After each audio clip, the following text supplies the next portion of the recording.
आज यहाँ से स्टार्ट करेंगे। चलो स्टार्ट करें। The scientific names ensure that each organism has only one name, है ना। तो साइंटिफिक नेम, किसी का भी साइंटिफिक नेम, जैसे कि अमित शाह का बच्चा है जय शाह, अमित शाह का बेटा है जय शाह, है ना। तो जय शाह समझ लो कि साइंटिफिक नेम हो गया। तो ठीक है, तो the scientific name ensure that each organism has only one name, कि हर ऑर्गेनिज्म का केवल एक ही नाम हो। ठीक है। डिस्क्रिप्शन ऑफ, मतलब कि अगर पूरे दुनिया में जाओगे, पूरी दुनिया में कहीं भी जाए तो भैया जय शाह का नाम बोले कि अमित शाह का बेटा कौन है, तो जय शाह। ठीक है, एक ही नाम, सिंगल नाम, अलग अलग नाम से नहीं होना चाहिए। जैसे कि कई बार देखो, अब राहुल गांधी को बोल रहे पप्पू, मोदी जी को बोल रहे हैं कि भगवान का अवतार है, भगवाने हैं, राम जी को लाए, तो वैसा नहीं, अलग अलग नहीं, सिंगल। ठीक है, मोदी जी हैं तो मोदी जी हैं, राहुल गांधी है तो राहुल गांधी है, जैसा है तो जैसा है। Description of any organism should enable the people in any part of the world to arrive at the same name. तो इस तरीके से डिस्क्रिप्शन होना चाहिए। ठीक है, किसी भी ऑर्गेनिज्म का डिस्क्रिप्शन इस तरीके से होना चाहिए कि दुनिया के किसी भी कोने में उस डिस्क्रिप्शन की बात हो रही हो तो हम फट से ना बता दें। जैसे कि बता दिया कि ये मीठा है, गर्मी के दिनों में उगता है, ठीक है, ये सेब का है, इस तरह का सेब है, तो हम क्या बोलेंगे, आम है। ठीक है, आम है ना, मीठा है, पीले रंग का है, गर्मी के दिनों में उगता है, इंडिया में ज्यादातर पाया जाता है, तो दैट इज मैंगो। क्लियर, तो सेम नाम निकल के आए। They also ensure that such a name has not been used for any other non organism, और ये भी ध्यान में रखना है कि वो नाम किसी और ऑर्गेनिज्म को अलॉट नहीं है। अब देखो, आम को हम ऑर्गेनिज्म कह रहे हैं, क्यों कह रहे हैं ऑर्गेनिज्म, बिकॉज जो मैंगो है, ठीक है, अरे यार क्या हो गया, एक मिनट, जो मैंगो है तो वो भी तो एक लिविंग थिंग है, and all living things are organism. ठीक, सो सेम नेम होना चाहिए। Biologist follow universally accepted principle to provide scientific names to known organisms. तो बायोलॉजिस्ट क्या फॉलो करते हैं, जैसे कि केमिस्ट्री के अंदर आईयूपीएससी क्या फॉलो करता है कि नोमेनक्लेचर, ऐसा नोमेनक्लेचर फॉलो करता है कि अगर मिथेनॉल बोला जाए तो दुनिया के किसी भी पार्ट में अगर हम मिथेनॉल बोलते हैं तो सेम चीज समझ में आ जाए कि भैया जहरीली शराब के बारे में बात हो रही है, मिथेनॉल। और अगर हम इथेनॉल बोलते हैं मीन्स ड्रिंकिंग अल्कोहल की बात हो रही है, इथेनॉल। ठीक है, तो सेम नेम। तो biologist follow universally accepted principal, तो यूनिवर्सली एक्सेप्टेड प्रिंसिपल को फॉलो करते हैं, जिससे कि साइंटिफिक नेम, हर ऑर्गेनिज्म का साइंटिफिक नेम जो हो वो सिंगल हो। Each name has two components, the generic name and the specific epithet। तो हर जो नेम है, साइंटिफिक नेम है, जैसे कि जय शाह है ना, जय शाह है, तो व्हाट इज जय, ये नाम है, ये टाइटल है। तो उसी तरीके से अगर किसी भी ऑर्गेनिज्म का नाम है वो दो पार्ट में बना हुआ है। पहला एक होता है जेनेरिक नेम, दूसरा होता है स्पेसिफिक एपिथेट। जैसे कि ह्यूमन बीइंग को हम बोलते हैं होमो सैपियंस, तो होमो सैपियंस में ये हो गया generic name, homo is generic name और सैपियंस इज स्पेसिफिक एपिथेट। अब स्पेसिफिक एपिथेट होता क्या है, a specific epithet is the second part of a two-part scientific name। So this is a two-part scientific name, इस scientific name का second part, इस second part को हम कहते हैं specific epithet। बाइनोमियल नोमेनक्लेचर, अभी देखो यहाँ पर बाइनोमियल नोमेनक्लेचर का क्या मतलब है, इसमें दो नाम है ना, दो का मतलब बाई है ना, तो बाइनोमियल नोमेनक्लेचर है ये, used to identify a species following the genus name. तो जीनस नेम के बाद जो सेकंड वाला नाम होता है दैट इज स्पेसिफिक एपिथेट, जो कि स्पीसीज को आइडेंटिफाई करने में काम आता है। This system of providing a name with two components is called binomial nomenclature। By मतलब टू, ठीक है, तो ये जो सिस्टम है जहां पर दो कंपोनेंट रहता है इसको हम बोलते हैं binomial nomenclature। This naming system was given by Carlos Linnaeus, is being practiced by biologists all over the world। अच्छा, इसका प्रोनाउंसिएशन कैसे करेंगे, कुल कुह रो लू लिन नी अस। ठीक है, तो ये हो गया इसका प्रोनाउंसिएशन। अब देखो यार, अंग्रेजी थोड़ी ना पढ़ाना है कि प्रोनाउंसिएशन में इतना डीप में जाएंगे, but this is not Carlos Linnaeus, this is Carolus ली नियस। ठीक है, ये है। तो अगर हम कार्लोस लिनेनियस बोल दें तो आप समझिएगा कि हम इसी के बारे में बात करें, Carolus Linnaeus. This naming system using a two word format was found convenient. अब ये जो है बहुत फायदेमंद पाया गया। जैसे कि जय, अब जय बोला जाएगा तो समझ में नहीं आएगा ना कि किसके बारे में बात हो रहा है, लेकिन अगर जय शाह बोला जाए तो खट देना दिमाग में स्ट्राइक करेगा। जैसे कि अमित शाह बोला जाए तो खट देना दिमाग में स्ट्राइक करेगा। अब जैसे कि अमित मालवीय भी है एक मिनिस्टर, अमित मालवीय है ना, अब एक अमित शाह भी है। अगर अमित बोला जाए तो समझ में नहीं आएगा कि भैया किसके बारे में बात हो रहा है, मिनिस्टर के बारे में, ये मिनिस्टर या फिर मेरा दोस्त अमित के बारे में बात हो रहा है। तो इसीलिए ये जो 2 वर्ड फॉर्मेट है बहुत ही काम का साबित हुआ। समझ में आया जी? हाँ समझ में आया। जॉन, जानी, जनार्दन बताओ जल्दी से। हाँ जी जॉन, समझ में आया? क्लियर है? Everything is clear? Let us take the example of mango to understand the way of providing scientific names better। हाँ जी ठीक है, ओके। तो चलो मैंगो का साइंटिफिक नाम से हम साइंटिफिक नोमेनक्लेचर, बाइनोमियल नोमेनक्लेचर को और भी अच्छे से समझते हैं। The scientific name of mango is written as Mangifera indica. तो जो मैंगो का साइंटिफिक नेम है, जैसे ह्यूमन बीइंग का साइंटिफिक नेम है होमो सैपियंस, तो उसी तरीके से मैंगो का जो साइंटिफिक नेम है वो है मैग्नीफेरा इंडिका। ठीक है, तो ये हो गया एक, ये सेकंड पार्ट हो गया स्पेसिफिक एपिथेट, है ना।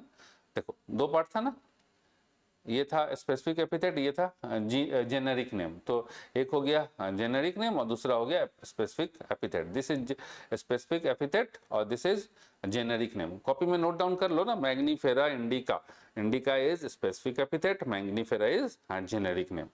Late us see how it is a binomial name. चलो देखते हैं कि भैया ये बाइनोमियल नेम कैसे है। तो in this name Mangifera represents the genus. तो मैग्नीफेरा जो है वो जीनस को बता रहा है, while indica is a particular species और ए स्पेसिफिक एपिथेट। और जो इंडिका है वो पार्टिकुलर स्पीसीज है या फिर स्पेसिफिक एपिथेट है। क्लियर है? Other universal rules of nomenclature are as follows. तो जो दूसरे रूल्स ऑफ नोमेनक्लेचर है वो कैसे हैं, देखिए। Binomial names are generally in Latin and written in italics. ये देख रहे हो ना, ये नाम बड़ा सा मैग्नीफेरा इंडिका, जैसे अमित शाह जैसा नहीं दिख रहा है, नरेंद्र मोदी जैसा नहीं दिख रहा है, ठीक है, जॉन इब्राहिम जैसा नहीं दिख रहा है। तो ये थोड़ा सा अलग टाइप का दिख रहा है। तो ये अलग टाइप का जो नाम है, ये अलग टाइप का क्यों दिख रहा है? क्योंकि ये लैटिन में लिखा हुआ है ना, और इसको इटैलिक्स में लिखना होता है। इटैलिक्स मतलब ऐसे बुक में छपा रहेगा तो ऐसे इटैलिक्स में छपा रहेगा, मैग्नीफेरा। थोड़ा टेढ़ा टेढ़ा होता है ना इटैलिक्स में, Mangifera indica. They are Latinized or derived from Latin irrespective of their origin। ठीक है भैया, कहाँ से हो रहा है? जैसे कि मैंगो जो है इंडिया में पाया जाता है, बहुतायत में इंडिया में पाया जाता है, बट फिर भी जो साइंटिफिक नेम है वो या तो लैटिन नेम लीजिए या फिर डिराइव फ्रॉम लैटिन कीजिए। ठीक है, सो दे आर लैटिनाइज्ड। अगर लैटिन नेम नहीं है तो उसको लैटिनाइज करना है, ठीक, और डिराइव्ड फ्रॉम लैटिन या फिर लैटिन से डिराइव्ड हो। जैसे इंग्लिश से, जैसे आम हिंदी से डिराइव हो गया, है ना। The first word is in a binomial name represents the genus, while the second component denotes the specific epithet। तो एक साइंटिफिक नेम में जो फर्स्ट नेम है वो जीनस बताता है। जैसे Mangifera indica is the name of mango, India में जो आम पाया जाता है उसका नाम है मैग्नीफेरा इंडिका। ठीक है, तो उसका जीनस जो फर्स्ट नेम है Mangifera is genus and indica is specific epithet. Both the words in a biological name when handwritten are separately underlined or printed in italics to indicate their Latin origin। तो जब अगर हाथ से लिखेंगे, जैसे कि अगर हमको मान लो कि हाथ से लिखना है, ठीक है, अगर हमको हाथ से लिखना है तो क्या करेंगे, इसको अंडरलाइन कर देंगे। तो जिससे समझ में आया कि भैया ये इटैलिक्स है और इसका जो ओरिजिन है वो लैटिन है। The first word denoting the genus starting with a capital letter while the specific epithet starts with a small letter। तो जो फर्स्ट वर्ड है मैग्नीफेरा का वो कैपिटल लेटर से स्टार्ट होगा और जो एपिथेट का मतलब जीनस का फर्स्ट वर्ड कैपिटल से स्टार्ट होगा। जैसे हमको मान लो कि अमित शाह लिखना है ना जी, तो अमित शाह अगर मान लीजिए कि दिस इज बाइनोमियल नेम तो हम ऐसे लिखेंगे, अमित शाह को ऐसे लिखेंगे। नरेंद्र मोदी लिखना है तो नरेंद्र मोदी हम ऐसे लिखेंगे। साइंटिफिक नोमेनक्लेचर में नरेंद्र में एन कैपिटल रखेंगे, मोदी में एम स्मॉल रखेंगे और इसको अंडरलाइन कर देंगे। अंडरलाइन इसलिए कर देंगे क्योंकि अभी तो हम हैंड रिटन लिख रहे हैं, तो हैंड रिटन में इटैलिक्स तो हम लिख नहीं सकते हैं, ठीक है। तो हैंड रिटन लिख रहे हैं तो हमको इसको अंडरलाइन करना है और ताकि इससे पता चल जाए कि भैया ये जो है साइंटिफिक नेम है एंड डिराइव्ड फ्रॉम लैटिन है, ओरिजिन जो है इसका लैटिन है। Clear? It can be illustrated with example of Mangifera indica. ठीक है, तो मैग्नीफेरा में ये करना है, Mangifera indica. Name of the author appears after the scientific specific epithet. अब क्या है कि कई बारी जो खोज किया है, तो अब था ना कि भाई अब कोई जो बायोलॉजिस्ट हैं या जोलॉजिस्ट हैं उन्होंने नाम दिया, आम का नाम तो कोई मान लो जो कि खोज किया तो उस खोज वाले का नाम तो रहना चाहिए ना, इंपॉर्टेंट है ना। कि जैसे अभी फिजिक्स के अंदर हम लोग कहते हैं रदरफोर्ड मॉडल, क्यों कहते हैं रदरफोर्ड मॉडल? नहीं तो फिर पता ही नहीं चलेगा ना कि भाई एटम का मॉडल किसने खोजा। जैसे plum pudding model is Thompson model, तो उसी तरीके से जो आम की खोज है, आम कहीं खोजा मतलब वही पेड़ पे लटका हुआ था। जैसे डिस्कवरी ऑफ इंडिया, इंडिया की खोज किसने की? वास्को डी गामा ने की। तो भैया किसी ने खोज की ना, ठीक है, इंडिया था, इंडिया कहीं गया नहीं था, कहीं से विदेश अमेरिका लंदन से नहीं लाया, आम को विदेश अमेरिका लंदन से नहीं आया। लेकिन जैसे जैसे धीरे धीरे जैसे जैसे ह्यूमन का सिविलाइजेशन बढ़ता गया, चीजों की खोज, इन्वेंशन और डिस्कवरी होती गई, तो ये आम जो है डिस्कवर हुआ, है ना भाई। पेड़ पर लटका हुआ था, बोला अरे यार बहुत ही, खा के देखा, बोला बहुत ही मीठा, गजब आम। ठीक है, तो जिसने खोजा उसका भी नाम रहना चाहिए। तो इसका नाम हो जाएगा मैग्नीफेरा इंडिका लिन, क्योंकि इसका शॉर्टकट में दे दिया लिनेनियस का शॉर्टकट। ठीक है, कार्लोस लिनेनियस, उसका शॉर्टकट में नाम डाल दिया लिन। तो name of the author appears after the scientific epithet, specific epithet that is at the end of the biological name and is written in an abbreviated form. Example, और short form में लिखेंगे, पूरा नाम नहीं लिखेंगे, कार्लोस लिनेनियस नहीं लिखेंगे, लिन लिख दिए। ठीक है, शॉर्ट में नाम लिख दिए। तो जो आम का नाम हो गया मैग्नीफेरा, इसको इग्नोर करना, हमें यहाँ कट गया था इसलिए यहाँ नीचे लिखे हैं मैग्नीफेरा इंडिका लिन। क्लियर हो गया? हाँ जी, बोलोगे क्लियर है?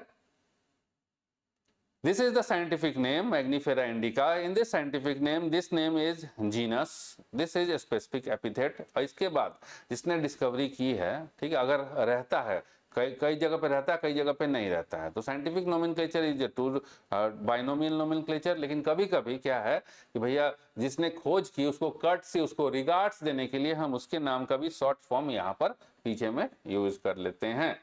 बोलो जी John. It indicates that this species was first described by Linnaeus. ठीक है, तो ये बताता है क्या, मैग्नीफेरा इंडिका लिन, है ना, ये मैग्नीफेरा इंडिका लिन ये बताता क्या है कि this species mango was first fully described in terms of biological component by Linnaeus. ठीक है, Since it is nearly impossible to study all the living organisms, it is necessary to devise some means to make this possible. अब ऐसा है कि क्या है कि impossible है ना कि हर चीज का हम पढ़ाई कर लें, हर लिविंग ऑर्गेनिज्म को डिटेल में स्टडी किया जाए, किसी के लिए पॉसिबल नहीं है। तो जरूरी है कि भैया हम लोग क्या करें कि मतलब कुछ ऐसा मीन्स डिवाइस करें, है ना, जिससे कि पता चल जाए कि जैसे कि ह्यूमन बॉडी को पढ़ लिया तो ह्यूमन बॉडी में हार्ट है, तो फिर देख लिया भैया गाय है, तो ठीक है गाय में भी हार्ट है, सुअर है, सुअर में भी हार्ट है, बकरी है, बकरी में भी हार्ट है। तो इस तरह का कुछ मैकेनिज्म डिवाइस किया जाए, ठीक है, जिससे कि ये जो स्टडी हो जाए वो इजीली हम पढ़ पाए। नहीं तो 17 से 18 लाख ऑर्गेनिज्म है, तब तो फिर डॉक्टर तो मर ही जाएगा। तो इस प्रोसेस को हम कहते हैं क्लासिफिकेशन। कि जैसे मैमल्स है ना, तो जो स्तनधारी होते हैं दोज आर कॉल्ड मैमल्स, है ना, जो प्रोड्यूस बेबी और उसको फीडिंग करते हैं, मिल्क की फीडिंग करते हैं, उनको हम कहते हैं मैमल्स। तो जितने भी हैं सबको एक कैटेगरी में रख दिया, मैमल्स की कैटेगरी में। चलिए, तो इसको हम बोलते हैं, जिससे कि स्टडी जो है वो सिंपल हो जाए, तो इसको हम बोलते हैं classification. This process is called classification. Classification is the process by which anything is grouped into convenient categories based on some easily observable characters. तो what is classification? तो एक ऐसा प्रोसेस है जिसमें बहुत अलग अलग चीज़ों को हम लोग एक साथ ग्रुपिंग कर देते हैं। जैसे अगर जियो मार्ट में जाओगे तो देखोगे कि बहुत अलग अलग तरह का वेराइटी ऑफ आलू मिल रहा है, अलग अलग टाइप का वेराइटी का बैगन मिलता है। कोई बैगन गोल होता है, कोई बैगन लंबा होता है, कोई बैगन वो तुम्हारा पर्पल कलर का होता है, कोई बैगन ग्रीन कलर का होता है कि नहीं होता है। मार्केट में हम जाएंगे तो उसको बैगन को एक तरफ रख देगा, तो समझ में आएगा भैया पर्पल वाला भी बैगन है, ये गोल वाला भी बैगन है, हरा वाला भी बैगन है। ठीक है, उसी तरीके से अगर बाजार में जाओगे तो देखोगे आलू, एक होता है सफेद वाला आलू, एक होता है लाल वाला आलू, एक होता है पहाड़ी आलू। तो उसको एक तरफ रखा जाता है, जैसे आलू तो एक साथ सजा करके रखा रहेगा, तो ठीक है, उस प्रोसेस को हम बोलते हैं क्लासिफिकेशन, है ना। देख आलू की वैरायटी हम लोग इंटरनेट से खोजें, आलू की वैरायटी, आलू variety of potato, variety of potato, potato,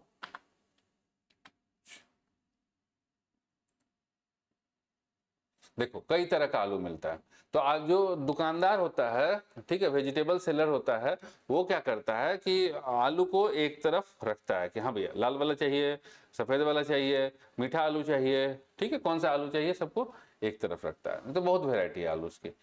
variety of potatoes in vegetable shop, रुको, वेजिटेबल शॉप,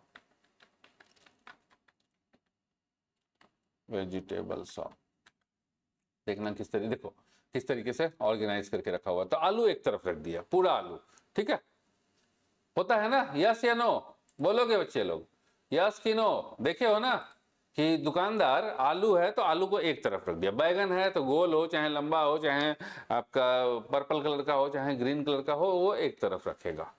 चलिए, सो दिस इज क्लासिफिकेशन, वो क्लासिफाई कर देता है थिंग्स को, ये भैया आलू है, ठीक है, भले लाल हो, भले वो सफ़ेद वाला आलू हो, मीठा वाला आलू हो, पहाड़ी आलू हो, सबको एक तरफ।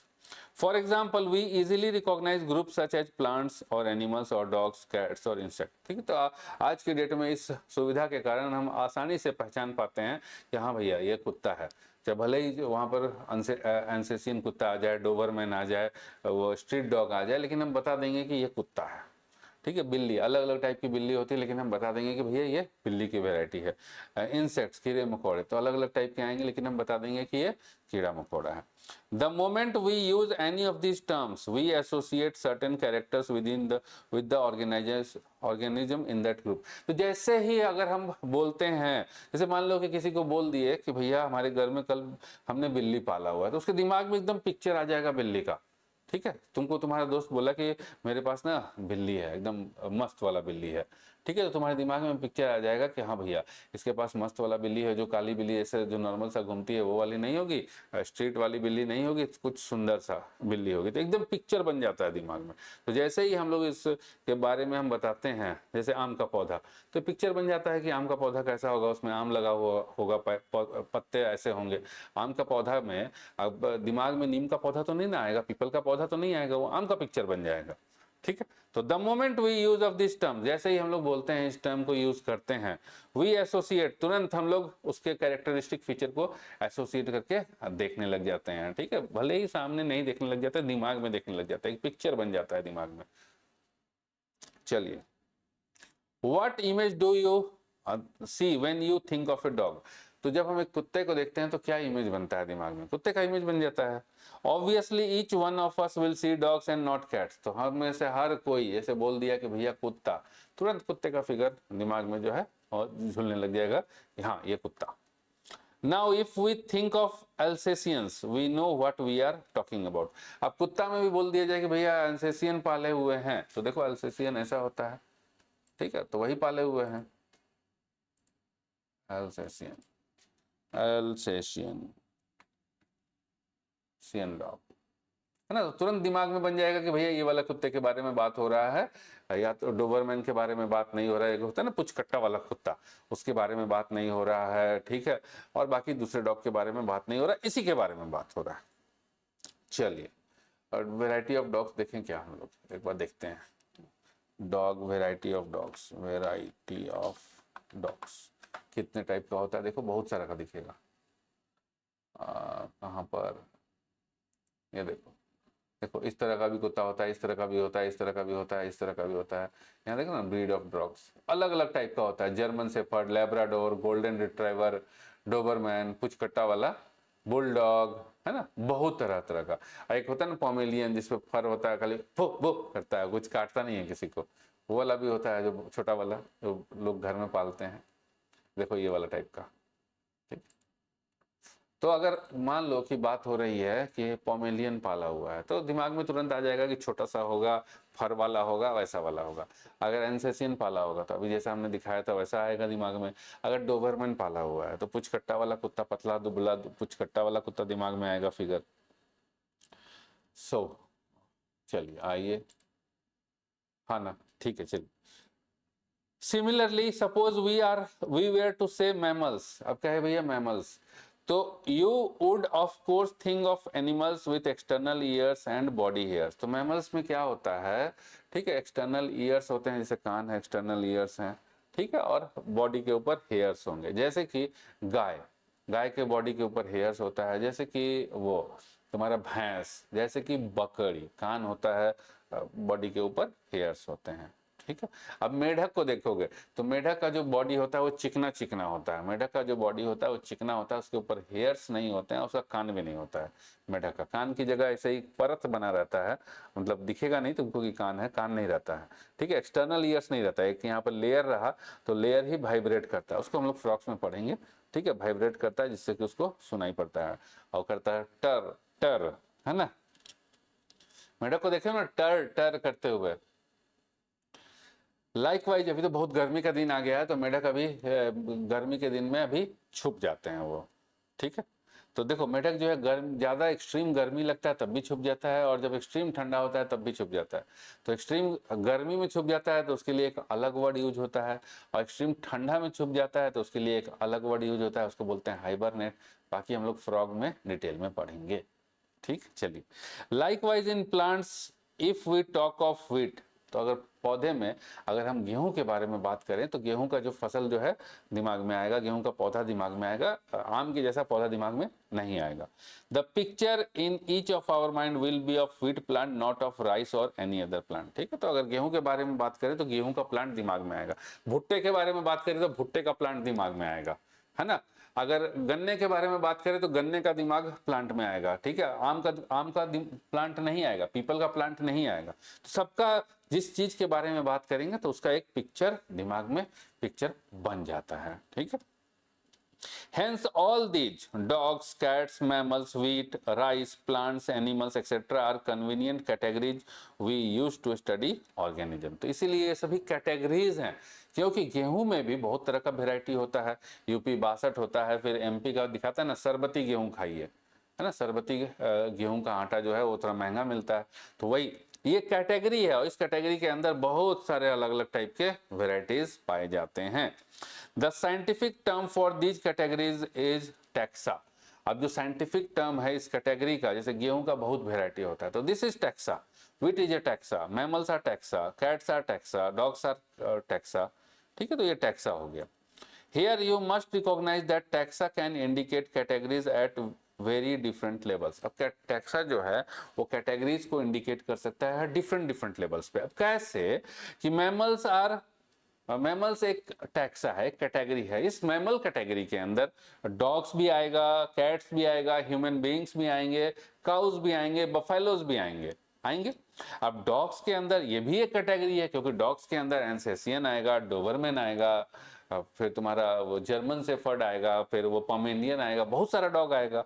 तो ये भी एक कैटेगरी है। तो डिफरेंट डिफरेंट लेवल पे, जबकि डॉग जो है वो इटसेल्फ मैमल कैटेगरी के अंदर आता है, डॉग कैट सब मैमल के अंदर आता है। अगेन डॉग एक अलग सा कैटेगरी बन गया, उसके अंदर अलग अलग टाइप के डॉग आ गए। क्लियर है? बोलोगे क्लियर है? जॉन मार्क जयशील, क्लियर है? Plants also form a taxa, plants भी टैक्सा फॉर्म करते हैं, जैसे कि आम का प्लांट, ठीक है। एक तो हो गया प्लांट, प्लांट में भैया कौन सा प्लांट, पीपल का प्लांट, नीम का प्लांट, आम का प्लांट, कटहल का प्लांट, कौन सा प्लांट, तो वो एक अलग कैटेगरी बन गई। अब आम के प्लांट में आ जाओ, वो भी एक कैटेगरी है। तो आम में कौन सा आम, दशहरी आम, लंगड़ा आम, बिज्जू आम, कौन सा आम, ठीक है। तो वो भी एक कैटेगरी है। तो अलग अलग लेवल पे कैटेगरी है।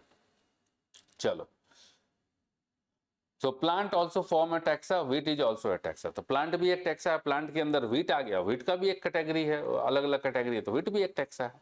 वेराइटी है, कैटेगरी नहीं, वेराइटी है। Similarly animals, mammals, dogs are all taxa, ये सभी टैक्सा हैं। But you know that a dog is a mammal and mammals are animals. तो अब हम ये जानते हैं कि डॉग जो है वो एक मैमल है और मैमल्स आर एनिमल्स। जैसे एनिमल के अंदर जो हमारा एम्फीबियन भी आ गया, रेप्टाइल भी आ गया, मैमल्स भी आ गए। तो एनिमल एक हमारा टैक्सा बन गया। उस टैक्सा के अंदर, एनिमल टैक्सा के अंदर अगर क्लासिफिकेशन किया जाए तो हमारे पास रेप्टाइल्स आ गए, हमारे पास मैमल्स आ गए, हमारे पास वो रेप्टाइल्स आ गए, मैमल्स आ गए, और हमारे पास क्या आ गए, और मतलब और भी बहुत सारे हैं। ठीक है, तो रेप्टाइल और मैमल्स समझ लीजिए ये दो आ गए।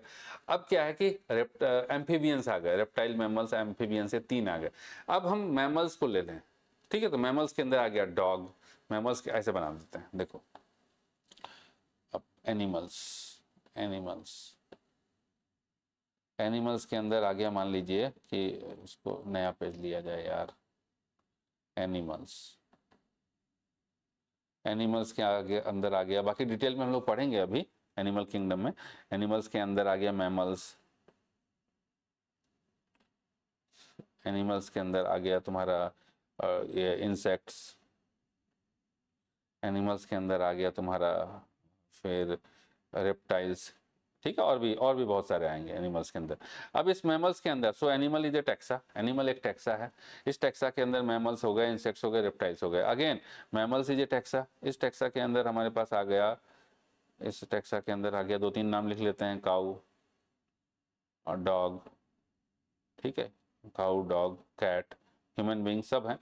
अब अगेन डॉग के अंदर ये तो मैमल इज ए टैक्सा। अब इस टैक्सा के अंदर आ गया काऊ, डॉग, कैट। अब again dog is a taxa. इस टैक्सा के अंदर आ गया हमारे पास एल्सेसियन, जर्मन शेफर्ड, जर्मन शेफर्ड। ठीक है, डोबरमैन, और भी बहुत सारा। तो इस तरह से ये सब, तो ये भी एक टैक्सा है एक अलग लेवल पे, ये भी एक टैक्सा है एक अलग लेवल पे, ये भी एक टैक्सा है अलग लेवल पे, डिफरेंट लेवल पे these are taxa.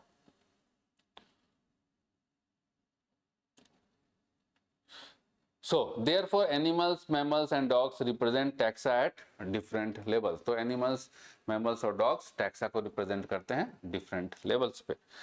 Based on characteristics, all living organisms can be classified into different taxa. तो characteristic के basis के ऊपर जितने भी living organism हैं उसको हम एक पर्टिकुलर टैक्सा में डाल सकते हैं। This process of classification is taxonomy, और इस प्रोसेस ऑफ क्लासिफिकेशन को हम कहते हैं टैक्सोनॉमी। जैसे कि अगर हम यहाँ पर ले लें डॉग को, तो डॉग को हम मैमल के अंदर डालेंगे, डॉग को हम इंसेक्ट के अंदर नहीं डालेंगे। ठीक है, तो इस प्रोसेस ऑफ क्लासिफिकेशन, जिसको कहाँ कैटेगराइज करना है, ठीक है, इसको हम किस टैक्सा में डालना है, दैट इज कॉल्ड टैक्सोनॉमी।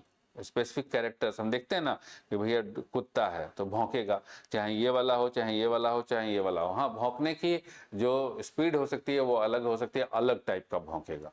शेर है, गुर्राएगा, तो अलग वेराइटी का शेर, जैसे हिमालयन टाइगर अलग होता है, व्हाइट टाइगर अलग होता है, फिर इंडियन टाइगर अलग होता है, वो अलग टाइप से गुर्राएगा। ठीक है, लेकिन गुर्राएगा ना, उसमें म्याऊं म्याऊं तो नहीं करेगा, कुत्ता म्याऊं म्याऊं तो नहीं करेगा, बकरी म्याऊं म्याऊं करेगी। बकरी म्याऊं म्याऊं बिल्ली करेगी ना, बकरी नहीं। तो बिल्ली जो है वो म्याऊं म्याऊं करेगी, चाहे वो इंडियन बिल्ली हो, चाहे वो अमेरिकन बिल्ली हो, चाहे वो पर्सियन बिल्ली हो, कोई सा भी बिल्ली हो, म्याऊं म्याऊं करेगी। चलो, तो इस प्रोसेस ऑफ क्लासिफिकेशन को हम कहते हैं टैक्सोनॉमी, जहां हम पर्टिकुलर ऑर्गेनिज्म को एक पर्टिकुलर ग्रुप में डालते हैं। ठीक है, एक टैक्सा में डालते हैं। External and internal structure along with the structure of cell development process and ecological information of organism are essential and form the basis of modern taxonomic studies. तो जो ऑर्गेनिज्म है, ऑर्गेनिज्म का, अब हम कुत्ता है तो कैसे बोलते हैं भैया, चार पैर होना चाहिए, कुत्ते जैसा ऐसा मुंह होना चाहिए, एक पुच्छी होना चाहिए। ठीक है, डोबरमैन का पुच्छी नहीं रहता है, उसका पुच्छी होता है, बहुत मोटा होता है, लोग इसलिए काट देता है। वैसा नहीं है कि पुच्छी नहीं होता, उसका होता है, लोग काट देते हैं। ठीक है, बचपन में ही काट देते हैं उसको। तो ये जो है एक्सटर्नल जो फीचर्स है उसका देख करके, हाँ भैया ये कुत्ता है। चार पैर तो बकरी बिल्ली का भी है, चार पैर बकरी का भी है, चार पैर गाय का भी है, लेकिन कुत्ते का जो है बॉडी स्ट्रक्चर देख करके हम बताते हैं कि कुत्ता है। तो बाहर का जो बॉडी स्ट्रक्चर है वो भी सेम टू सेम होना चाहिए, जो अंदर का जो सेल का स्ट्रक्चर है वो भी सेम टू सेम होना चाहिए। क्लियर है? और इकोलॉजिकल इंफॉर्मेशन मतलब जो कहाँ रहेगा, ठीक है, कहाँ रहेगा, उसका जो डेवलपमेंट हुआ वो कैसे हुआ, या फिर धरती पे आया तो कैसे आया, ठीक, सारी चीज़ों को हम लोग मॉडर्न टैक्सोनॉमिक स्टडीज में का बेसिस बनाता है। चलिए आइए, Hence, characterization, identification, classification and nomenclature are the process that are basic to taxonomy. तो taxonomy का जो basic प्रोसेसेस हैं वो क्या हैं कि हम कैरेक्टराइजेशन करेंगे, कैरेक्टर के बेसिस पे पता लगाएंगे हाँ भैया ये कुत्ते के जैसा कैरेक्टर है, इसका कुत्ते के जैसा इसका शेप शकल है। आइडेंटिफाई करेंगे हम कि हाँ भैया ये इसको कुत्ते में रखा जाए। फिर क्लासीफाई करेंगे, हाँ ये कुत्ते में ये अल्सेशियन है, ये डोबरमैन है, ये पिटबुल है, ये जर्मन शेफर्ड है, और उसका नाम करेंगे। हर जो ब्रीड का कुत्ता होता है उसका साइंटिफिक नेम अलग होता है।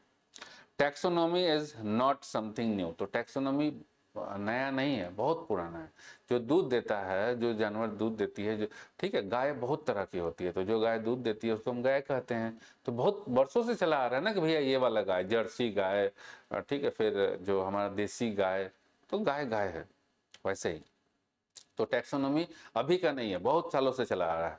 जब से कह लीजिए कि जब से आदमी जो है जानवर पालना शुरू किया, या फिर जब से आदमी जो है ऑब्जर्व करना चीज़ों को शुरू किया, उस समय से चला आ रहा है, आदिकाल से ये चीज़ चला आ रहा है।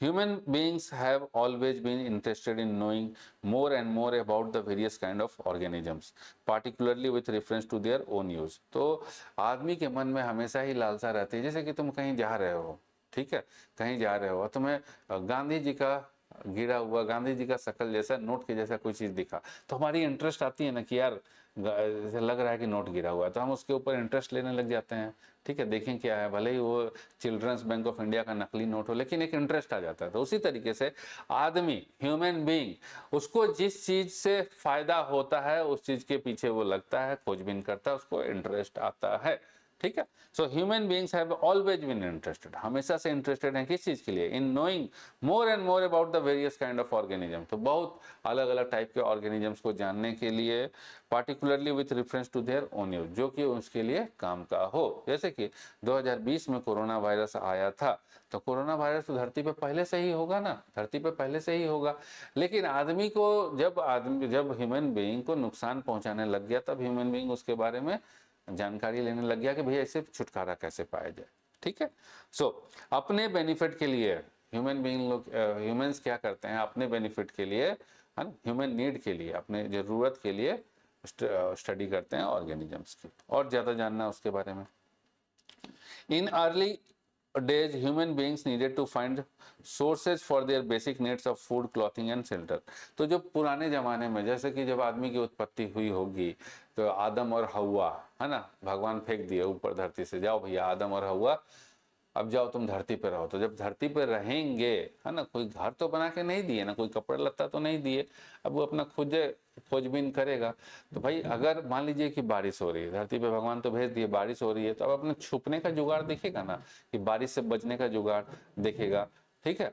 अब कोई जंगली जानवर आ रहा है तो बचने का जुगाड़ देखेगा, ठंडा लग रहा है तो ठंडा से कैसे हम ढकें अपने आप को कि ठंडा कम हो, ठीक है, उसका जुगाड़ देखेगा। फिर भूख लगा है तो भोजन का जुगाड़ देखेगा, तो कपड़े का जुगाड़ देखेगा, ठंडा लगेगा तो भैया कपड़े का जुगाड़ देखेगा, गर्मी लगेगा तो उस तरह का कपड़े का जुगाड़ देखेगा, ठीक। तो पहले खाने का जुगाड़ देखेगा, सबसे पहले तो भूख लगी, उसके बाद कपड़े का जुगाड़ देखेगा, ठंडा लग रहा है तो कपड़े का जुगाड़ देखें, और फिर शेर से बचना है, बारिश से बचना है तो शेल्टर का जुगाड़ देखेगा।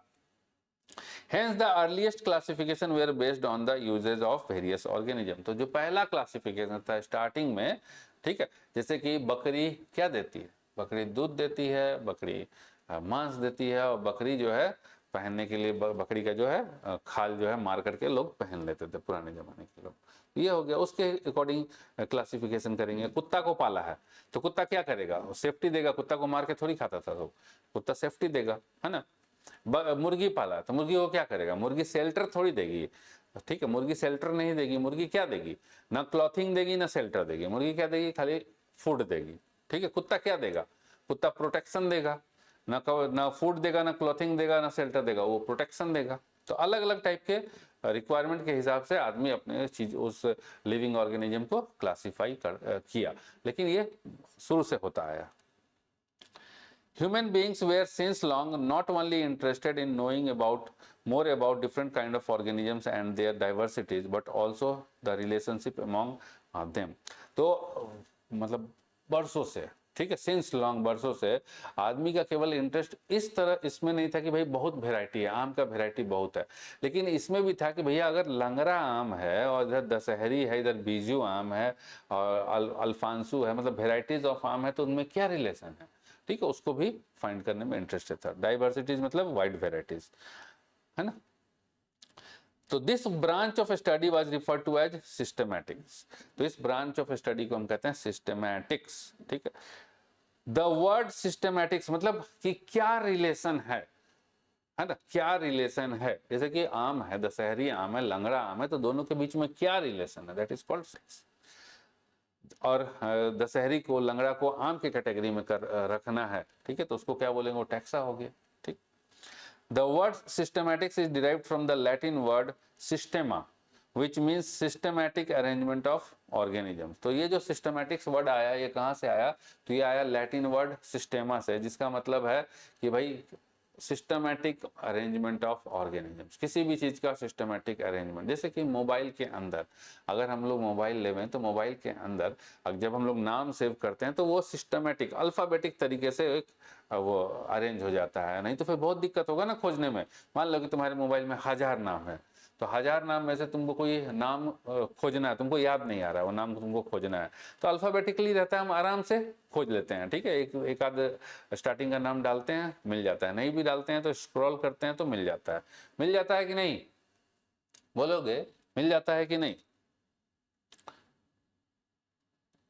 Linnaeus used system naturae as the title of his publication। तो कार्लोस लेनियस, इन्होंने क्या किया कि इन्होंने एक किताब लिखी है, जिस किताब का नाम था सिस्टेमा नेचुरे, ठीक है, जो अपना किताब छापा। इसमें सबसे पहले जो है नाम दिया, आम का नाम दिया मैग्नीफेरा इंडिका, मतलब उसकी खोज करी और उसके सारे कैरेक्टरिस्टिक्स को लिखते हुए उसका नोमेनक्लेचर किया। To scope of systematics was later enlarged to include identification, nomenclature and classification। तो जो systematics का स्कोप है कि भैया आइडेंटिफाई करो जनरल कैरेक्टर, मतलब क्या रिलेशन है, तो इसमें और आगे जाकर के इसमें इंक्लूड कर दिया गया आइडेंटिफिकेशन, पहचानो, नोमेनक्लेचर भी इंक्लूड कर दिया गया और क्लासिफिकेशन भी इंक्लूड कर दिया गया। चलिए, systematics takes into account evolutionary relationships between organisms. और सिस्टमैटिक्स जो है ये अकाउंट में लेता है कि भाई जो ऑर्गेनिज्म है उसका इवोल्यूशनरी रिलेशनशिप क्या है। जैसे कि आदमी में, ह्यूमन बीइंग में और उसमें बंदर में क्या रिलेशनशिप है, तो कहते हैं ना कि पूर्वज एक थे, है ना, वैसे ही वही सेम चीज। तो ये सिस्टमैटिक्स के अंदर हम लोग कंसिडर करते हैं। अब नेक्स्ट आता है हमारा टैक्सोनॉमिक कैटेगरीज, है ना। मिलता है सर, यस सर मिलता है ना, ठीक है, बिल्कुल बिल्कुल होता है। Taxonomic categories, so classification is not a single step process but involves hierarchy of steps in which each step represents a rank or category. तो जो टैक्सोनॉमिक कैटेगरीज है, जैसे एनिमल्स, एनिमल्स के अंदर आ गया मैमल्स, एनिमल्स के अंदर आ गए इंसेक्ट्स, एनिमल्स के अंदर आ गए तुम्हारा रेप्टाइल्स, ठीक है। तो क्या है कि जो टैक्सोनॉमिक कैटेगरी हम लोग निकालते हैं, बनाते हैं, तो वो मतलब एट रैंडम नहीं बनाते हैं।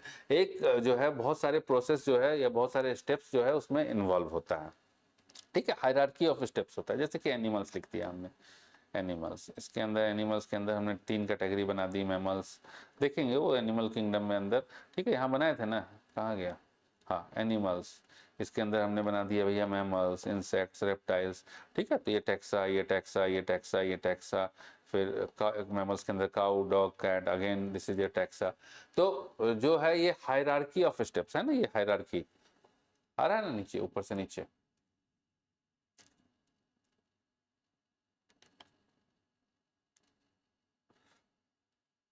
Since the category is a part of overall taxonomic arrangement, it is called the taxonomic category। अब ये जो ये है ये टैक्सोनॉमिक कैटेगरी जो है वो ओवरऑल टैक्सोनॉमिक अरेंजमेंट का पार्ट है। जैसे animals is a category, mammals is a category, dog is a category, तो इसको हम बोलते हैं taxonomic category. And all categories together constitute the taxonomic hierarchy, और जितने भी उसमें कैटेगरीज हैं, ठीक है, वो टैक्सोनॉमिक हायरार्की को रिप्रेजेंट करते हैं। पढ़ेंगे हम लोग, सब चीज को देखेंगे। Each category refer to as a unit of classification, और हर कैटेगरी में, जैसे कि cow, dog is a category, उस कैटेगरी के अंदर हमारे पास एक क्लासिफिकेशन करने का एक यूनिट है कि भाई डॉग है तो क्यों डॉग है। In fact, represent a rank and is commonly termed as taxon, plural taxa। ठीक है, तो जो हर कैटेगरी है वो यूनिट ऑफ क्लासिफिकेशन, उसको यूनिट ऑफ क्लासिफिकेशन बोलते हैं। जैसे dog is a unit of classification, कि भैया हाँ ये जो जानवर है डॉग है, वो भैया डॉग है, इसको अलग करो। ये पैरट है, इसको अलग करो। देखे होंगे ना, पैरट का भी वेराइटी अलग अलग टाइप का होता है, टाइगर अलग अलग टाइप के वेराइटी के होते हैं। तो ये जो है वो एक रैंक रिप्रेजेंट करता है, ठीक है, और उसको बोलते हैं टैक्सन। और सिंगल में टैक्सन और प्लूरल हो गया taxa. So taxonomic categories and hierarchy can be illustrated bye an example. अब एग्जांपल से हम लोग इसको टैक्सोनॉमिक कैटेगरी को और हायरार्की को समझते हैं। चलो, insects represent a group of organism sharing common features like 3 pair of jointed legs. अब इंसेक्ट कौन सा है, तो जिसका 3 पेयर ऑफ, जैसे कि मक्खी को देखोगे तो 3 पेयर ऑफ लेग्स है, 6 पैर है, ठीक है। तो insects represent a group of organism, तो ऐसे ग्रुप ऑफ ऑर्गेनिजम्स जिसके 3 पेयर्स ऑफ जॉइंटेड लेग्स हैं। इट मींस, देखो दिखाते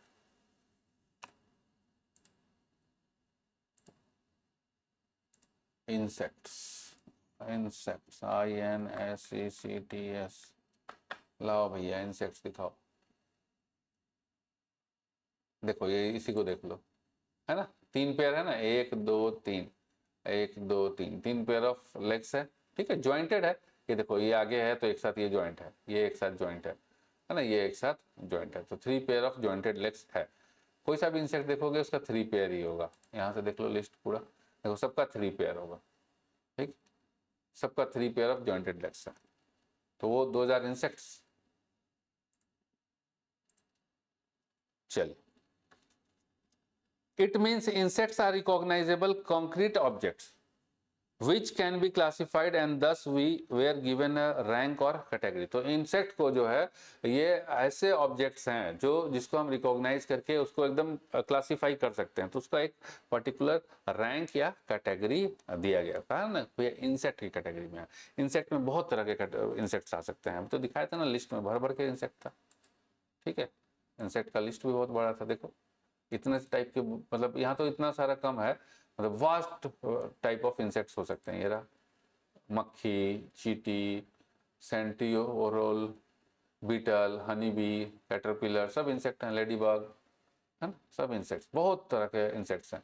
तो it means insects are recognizable, मतलब हम रिकॉग्नाइज कर सकते हैं, कंक्रीट ऑब्जेक्ट्स हैं, कंक्रीट ऑब्जेक्ट्स है ना। जैसे मुन्ना भाई मूवी में देखे होंगे कि जब वो कौन था, ऑब्जेक्ट कुछ महसूस नहीं कर रहा है, डॉक्टर बोलता है ना ऑब्जेक्ट कुछ महसूस नहीं कर रहा, तो मुन्ना भाई कहता है ना ये ऑब्जेक्ट क्या नाम लगा रखा है, इसका नाम लो, है ना, तो object. So those are objects.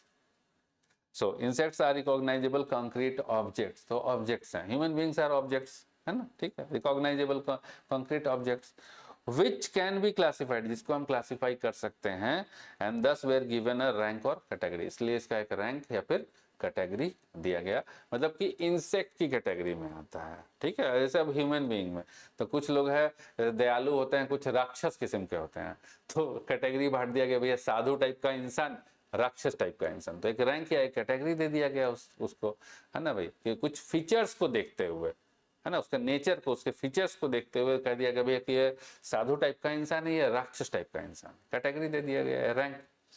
Can you name other such group of organisms, तो जैसे कि इंसेक्ट हो गया तो अदर सब दूसरे ग्रुप बता सकते हो कुछ, ठीक है, जैसे मैमल्स हो गया। तो रिमेंबर ग्रुप्स रिप्रेजेंट कैटेगरी, तो जो ग्रुप है वो कैटेगरी को रिप्रेजेंट करता है। Category further denotes rank, or category में फर्दर जो है वो रैंक होता है। जैसे इसको देखो ह्यूमन बीइंग से हम लोग समझते हैं, इसको ऐसे समझते हैं तब फिर ज्यादा अच्छे से समझ में आएगा।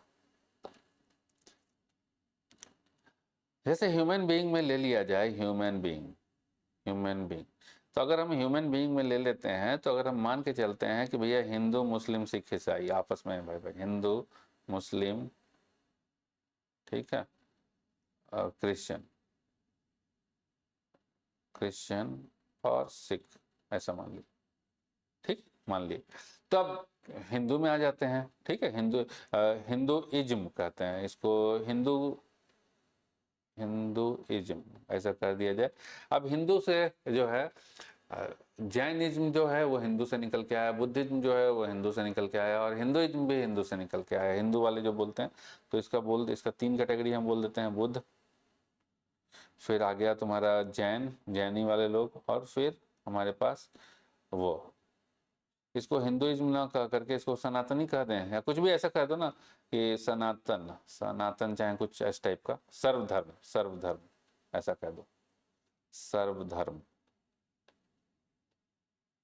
ठीक है, हिंदू टाइप का, जहाँ से बुद्ध भी आए, जैन भी आए और हिंदू भी आए, हिंदुइज्म। अब हिंदू के अंदर आ जाते हैं, ठीक है, अब हिंदू के अंदर आ जाते हैं। तो हिंदू के अंदर 2 कैटेगरी, एक तो भैया भगवान को मानने वाला, एक भगवान को ना मानने वाला, ठीक है। तो भगवान को ना मानने वाले को अभी हम क्रॉस मारते हैं, भगवान को मानने वाले को अभी हम आते हैं। तो कहा भैया कि ब्रह्मा जी ने कहा था, ब्रह्मा जी से सारे हिंदुओं की उत्पत्ति हुई है, और यहाँ उत्पत्ति के अंदर, ठीक है, ऐसे हम नहीं कह रहे हैं भाई, पता नहीं कौन सा वाला में लिखा हुआ है, नाम नहीं याद आ रहा है हमको, अच्छा ठीक है चलो ना। तो मुख से आए ब्राह्मण, तो ब्राह्मण, ठीक है, क्षत्रिय, राजपूत लिख लो, क्षत्रिय, वैश्य और फिर हो गया शूद्र, ये 4 टाइप के आए, ठीक है। तो देख रहे हो ना, यहाँ पर ह्यूमन बीइंग एक अलग रैंक रिप्रेजेंट कर रहा है, सर्वधर्म एक अलग रैंक रिप्रेजेंट कर रहा है, मुस्लिम के अंदर भी होगा, शिया सुन्नी होते हैं, और भी होगा, वैरायटी नहीं पता हमें, ठीक है। तो यहाँ से आ गए, तो फिर यहाँ इसमें से आ गए बुद्धिज्म, जैनिज्म, हिंदू, ठीक है। तो एक अलग रैंक रिप्रेजेंट कर रहा है। हिंदू के अंदर भी आ गए भगवान को मानने वाले, भगवान को न मानने वाले, भगवान को मानने वाले।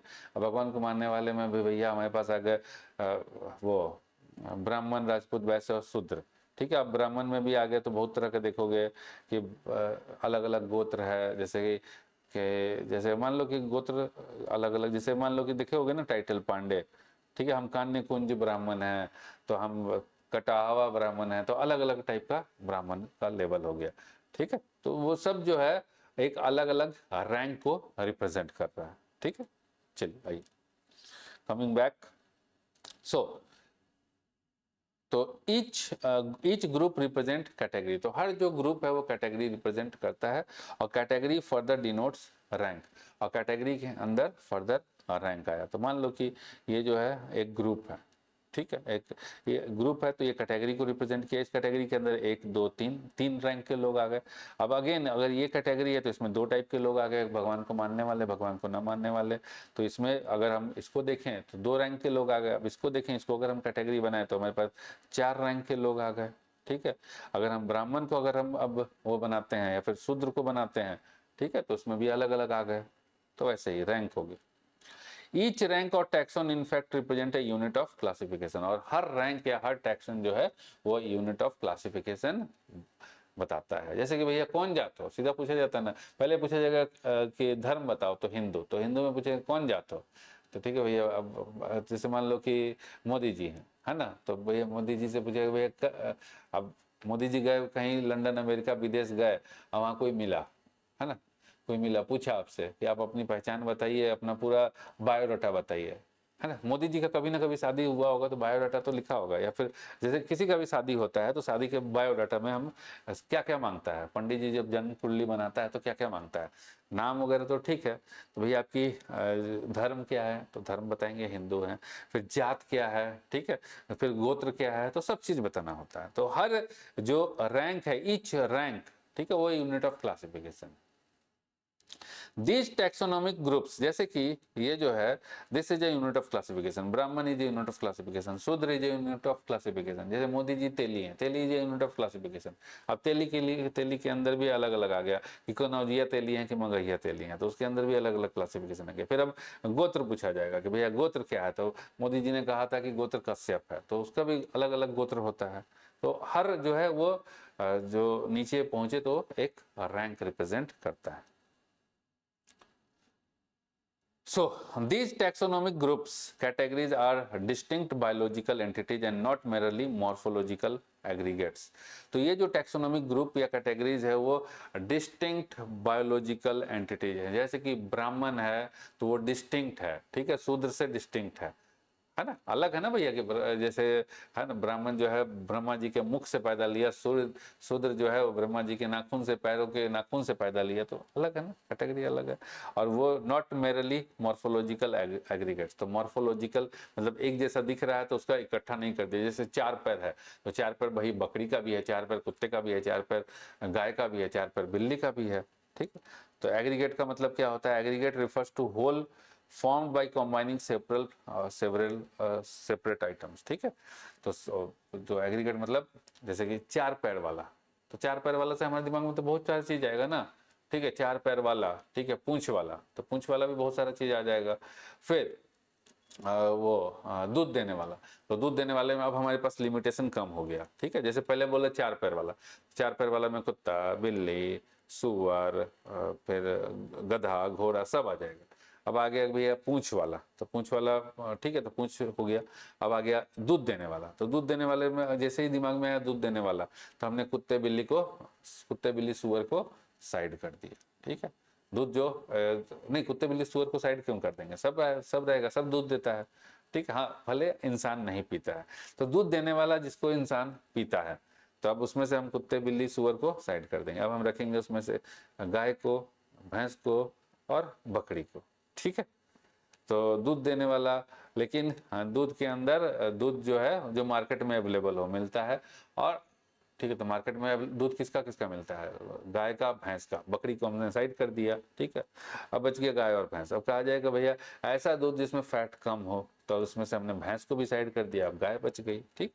तो मॉर्फोलॉजिकल एग्रीगेट्स नहीं है इकट्ठा, ऐसा नहीं है कि भैया फीचर्स जैसा सेम टू सेम दिख रहा है कि भैया 4 पैर है, पूंछ है, ठीक है, दूध देता है, वैसा नहीं, ठीक। तो सब जो है वो डिस्टिंक्ट बायोलॉजिकल एंटिटी है। गाय अलग है, भैंस अलग है। Taxonomical studies of all known organisms have led to the development of common categories such as kingdom, phylum or division for plants, class, order, family, genus and species.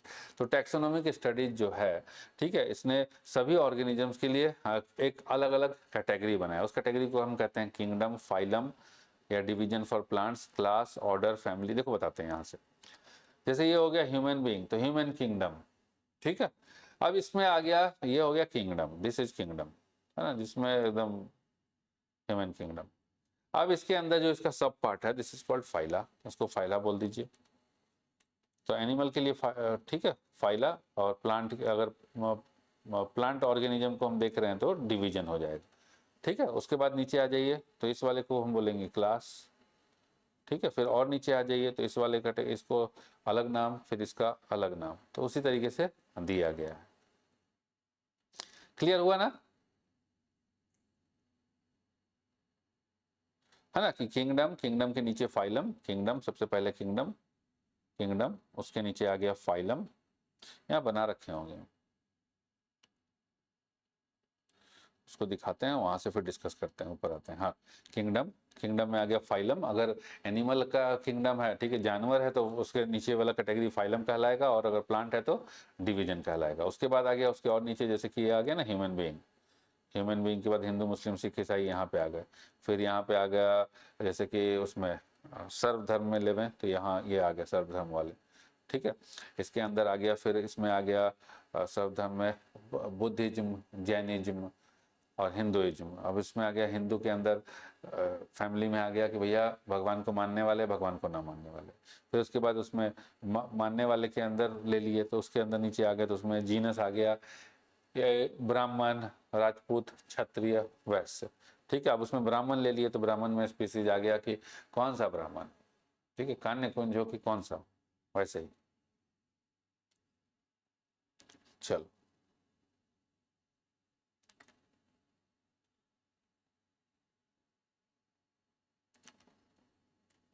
All organisms including those in the plant and animal kingdoms have species at the lowest category. तो lowest category पे जो है वो species है।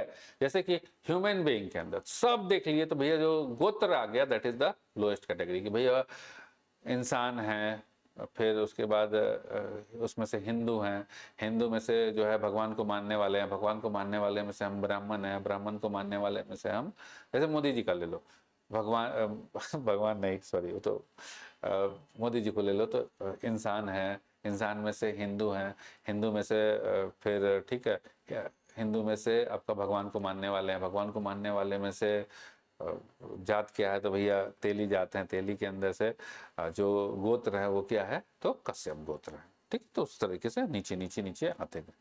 ठीक, सो